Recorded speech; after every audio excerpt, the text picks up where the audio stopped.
à tous, c'est Rastanti. Aujourd'hui, on se retrouve pour une vidéo un petit peu spéciale car je vais faire, comment dire, un genre de petit tuto sur un Pokémon que j'aime beaucoup. Il y en aura plusieurs sur des Pokémon que j'ai dans mes teams que j'aime beaucoup. Ce Pokémon, c'est Sharkos. Pokémon qu'on voit pas souvent, mais que j'aime beaucoup car il peut faire beaucoup de dégâts s'il est bien placé.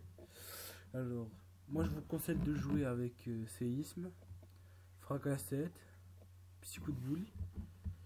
Et pour une dernière attaque, on peut varier un petit peu. On peut mettre tête de fer, point de feu, casse-brique. Pas abri parce que ça sert un petit peu à rien parce que la plupart du temps on va le jouer avec mouchoir choix. L'orbe-vie, je vous le déconseille. Je vous conseille plus le mouchoir choix. Parce que ça augmente la vitesse et vu qu'il est extrêmement lent, ben, ce serait un petit peu mieux de jouer avec le mouchoir choix. Pour maximiser à fond sa vitesse. Pour la nature, je vous conseille rigide. Vous pouvez prendre jovial ou brave. Mais le mieux c'est rigide. Le mieux. Après comme talent, bon, on va pas se mentir. Talent de Sharkos, ils sont pas terribles. Il aurait été mieux avec tête de rock. Il aurait été mieux.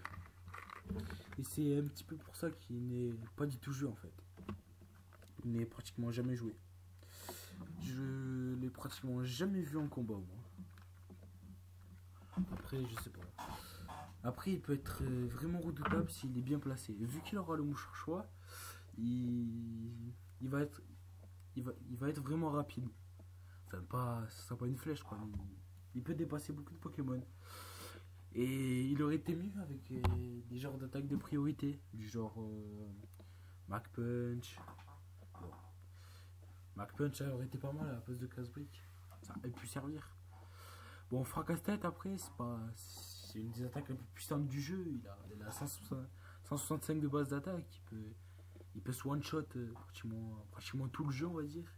Et son seul défaut, c'est qu'il est l'attaque tête de roc. Non, fracasse-tête. Et puis, vous avez 50% de la vie que vous avez infligée. Enfin, attends. Du genre, quand vous faites fracasse-tête, vous avez la moitié des dégâts infligés à l'adversaire qui part. Et ça peut être très chiant. Du genre comme Rexilius, Pokémon que je n'aime pas, que je trouve moche, inutile, mais qui a tête de roc. Pourquoi on n'a pas donné tête de roc à Sharkos? La définition de Pokédex, Pokémon coup de boule. Pourquoi on n'a pas donné tête de roc? Ça aurait été, il aurait été beaucoup plus joué.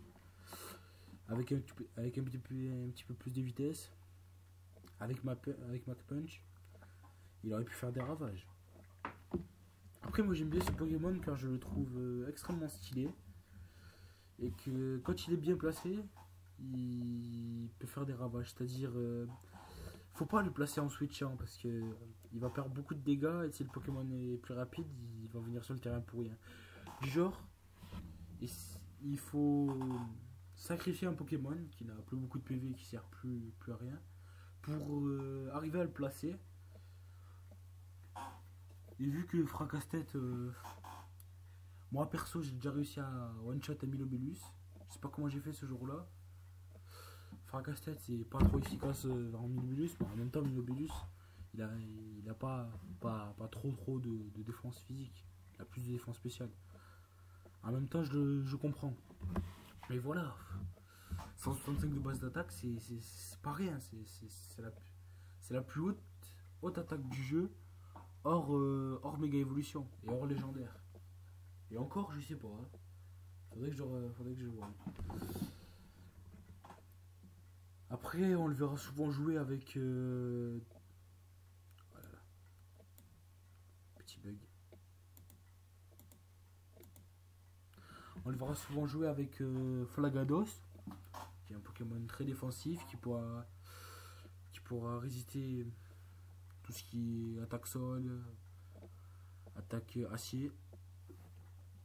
Après, ça se souvent joué avec Tarpo. Tu peux encaisser pas mal.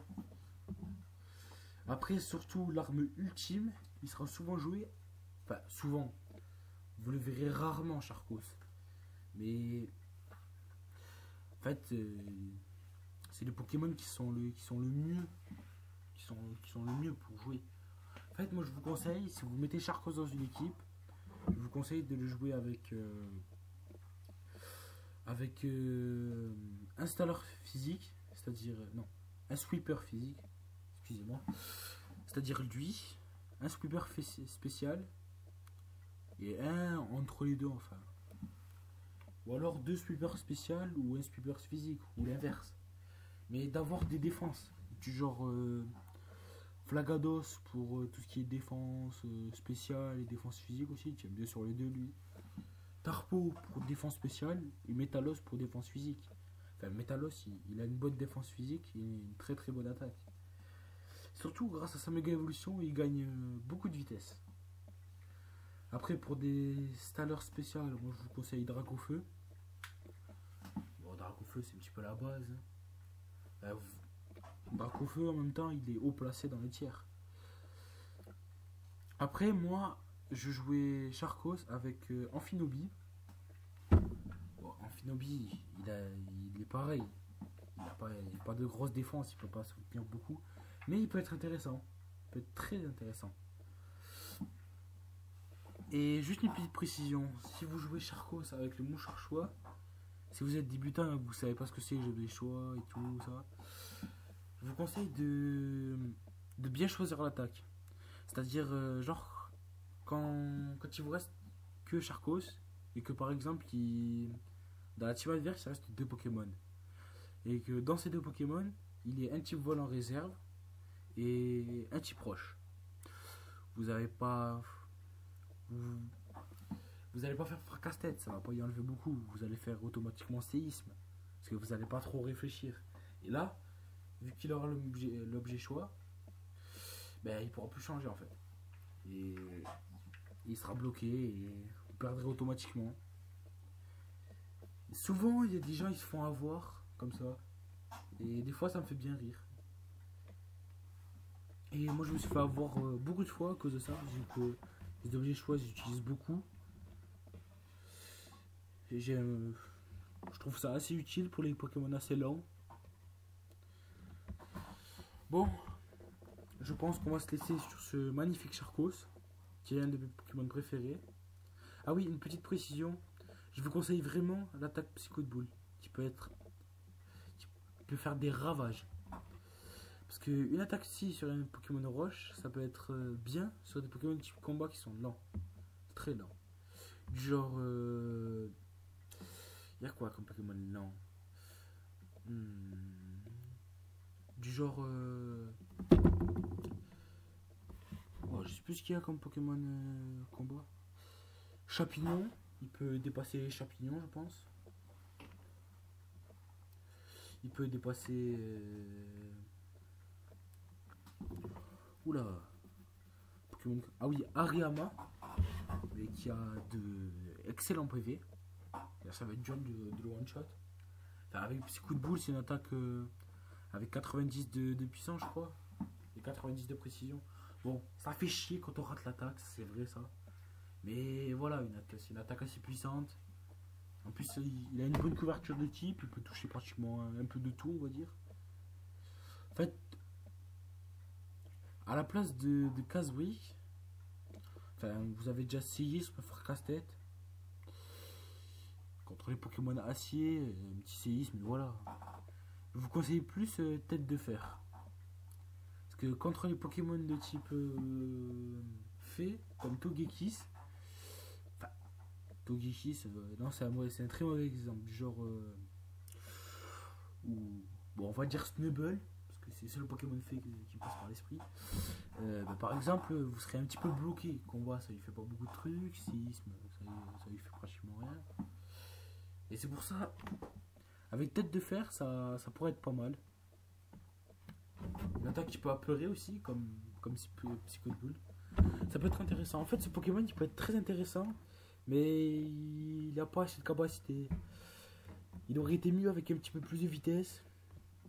Avec. Bon, l'attaque, il a déjà assez. Et surtout, avec Tête de Roc. Il aurait pu faire des ravages hallucinants avec Tête de Roc. Bon, on va se laisser.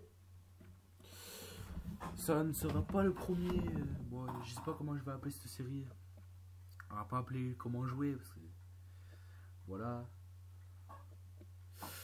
Je chercherai un an plus tard, mais on se retrouvera pour une autre explication de Pokémon, les plus stratégiques possible.